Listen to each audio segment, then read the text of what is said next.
Morning મિત્રો, સ્વાગત છે તમારું આજના અમારા નવા વ્લોગ વિડીયોમાં। સવારના 8:30 વાગ્યા છે। આજે અમે વ્લોગ થોડો લેટ ચાલુ કર્યો। આ રવિના જવાનું હતું પિકનિક, તો એને અમે પિકનિક મૂકીને આવ્યા અને 11:30 એને પાછું લેવા જવાનું છે। પાછું અત્યારે હોસ્પિટલ પણ જવાનું છે। જો નહીં ધોઈને આપણે રેડી થઈ ગયા છીએ। જો પાછળ રિયાન દેખાય છે, નહીં ધોઈને પછી પાછા રમભાઈને હોસ્પિટલ મૂકી આવશું ને આજે આપણે એડિટિંગનું બહુ કામ છે, ધીરું પતાવવાનું છે અને એમને હોસ્પિટલ છોડી આવશું। હવે ચા બા મૂકીને પછી નીકળીએ। Good morning. Good morning. જો 1 કલાક થયો જ આપણે ચાનું કીધું ને, 1 કલાક થઈ ગયો। 8:30 ને 9:30 વાગ્યા। હવે ચા બના શું કરીએ કહો? તેમાં બૈરન બધું કોમ હોય શું કામ હતું બૈરન?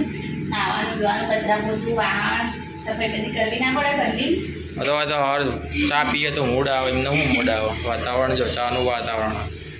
તો મિત્રો હવે ચા થાય છે, ચા પી લઈએ। તો જો ગાઈસ આટલો પહોંચ્યું છે આપણું એડિટિંગનું કામ। રિયાન સુઈ રહેશે અને ફાઇનલી આપણો ચા બની ગયો છે। આજ તો ચાએ તડપાયા બહુ, હા આજ ખબર પડી કે ચાની તડપ શું હોય નહીં, હે કોમ પતીને પછી ચા મેલું જોયું। અરે એના પહેલાં ચા મેલો તો, કોમ પેલો ફટાફટ થશે, એના પહેલાં મેલો શું થાય? આજ મોડું થઈ મોડું થઈ ગયું તો જવાનું, દવાખાને નહીં જવાનું? તું જા, આજ તો મારું કોમ પટાવું છે।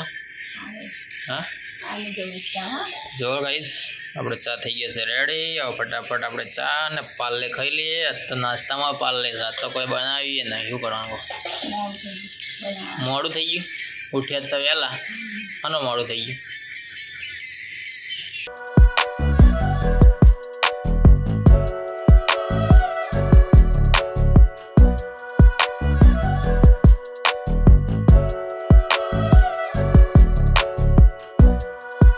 ફાઇનલી ગાઈસ 11 વાગ્યા છે અને રોધવાનું ચાલુ થઈ ગયું છે। શું બનાવ્યું આજ? બનાવ્યા દવાખાને લઈ જવાના છે અને ચોળાનું શાક બનાવ્યું। ચોળાનું કાં ના? મગનું બે મિક્સ, જો આ છે ચોળા એક મગ મગના બે મિક્સનું બનાવ્યું। આપણે શાનું ખાવાનું? આપણે એરી વળી તીખું બનાવ્યું। ગાઈસ દવાખાને જવાનું છે, અત્યારે રસોઈ ચાલુ થાય પછી બધું લઈને જઈશું દવાખાને। અત્યારે પણ વરસાદનું વાતાવરણ છે, હજુ વરસાદ આવ્યો નહીં। જે કાલ અહીંયા જો કેટલું પાણી ભરાણું હતું, આજે આખો રોડ સાફ થઈ ગયો છે, મશીનથી પાણી બધું ખેંચાઈ લીધું, એટલે આગળ તો એવું ને એવું જ રહે।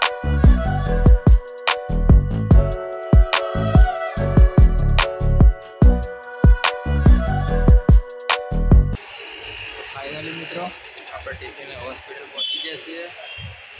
આજે વોક બહુ શૂટ કર્યો નહીં, કે મૂડ એવું છે, દવાખાનું હોય એટલે આવું રહેવાય।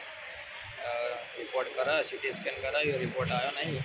રિપોર્ટ આવે એટલે તમને જણાવીએ કે રિપોર્ટમાં શું આવે।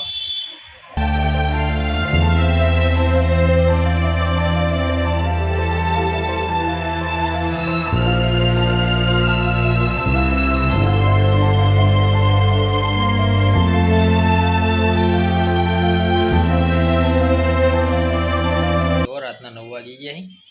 આપણે બપોરે વ્લોગમાં જોડાણા હતા, એના પછી છે રાતના 9 વાગે જોડીએ છીએ। તમને એવું લાગશે કે કેમ વ્લોગ નહીં શૂટ કર્યો હોય, પણ તમે આગળ જે વિડીયો જોયા બધા હોસ્પિટલના વિડીયો હતા। અમે હોસ્પિટલમાં હતા જ આખો દિવસ। અમારા સસરાને એડમિટ કર્યા હતા, એમને શ્વાસની તકલીફ હતી। રિપોર્ટ બધા કરાયા, રિપોર્ટ સારા આવ્યા, દવા થઈ ગઈ, પણ મેન એમને તકલીફ જે છે બીડીના લીધે એમને ફેફસાની અંદર તકલીફ છે। બધા મારા દર્શક મિત્રોને એટલું કહેવા માગીશ કે તમે કોઈ પણ પ્રકારનું વ્યસન કરતા હોય, બીડીનું હોય, દારૂ હોય, સિગરેટ હોય, ગુટકા હોય, કોઈ પણ પ્રકારનું વ્યસન હોય તો મહેરબાની કરીને ના કરતા। કેમ કે તમને અત્યારે ખબર નહીં પડે, પણ જાણે 50 વાર ઉપર તમારી ઉંમર થાય પછી એની અસર તમને દેખાય। કેમ કે જ્યાં સુધી આપણી રોગ પ્રતિકારક શક્તિ સારી હોય ત્યાં સુધી આપણને કશું થતું નહીં, પણ 50 વાર ઉપર જાણે રોગ પ્રતિકારક શક્તિ ઓછી થાય પછી બધી અસરો થતી હોય। અને જ્યારે કોઈ વ્યક્તિ આવી રીતનું બીમાર થતું હોય કુટુંબમાં, ઘરમાં, ત્યારે આખું એક વ્યક્તિને પણ આખું ઘર બીમાર હોય એવું થઈ જાય। એટલે બધાને મારી હાથ જોડીને એટલી વિનંતી છે કે કોઈ પણ પ્રકારનું વ્યસન કરતા હોય તો ના કરો, તમારા નહીં પણ તમારા બાળકોનું વિચારજો। બસ આટલું જ કહેવું હતું મિત્રો, એટલે અત્યારે વ્લોગમાં જોડાણા। બાકી વ્લોગ અત્યારે બનાવવાની ઈચ્છા હતી નહીં, કાલથી આપણે ફરીથી વ્લોગમાં જોડાશું। ત્યાં સુધી સૌને જય માતાજી, જય શ્રી રામ।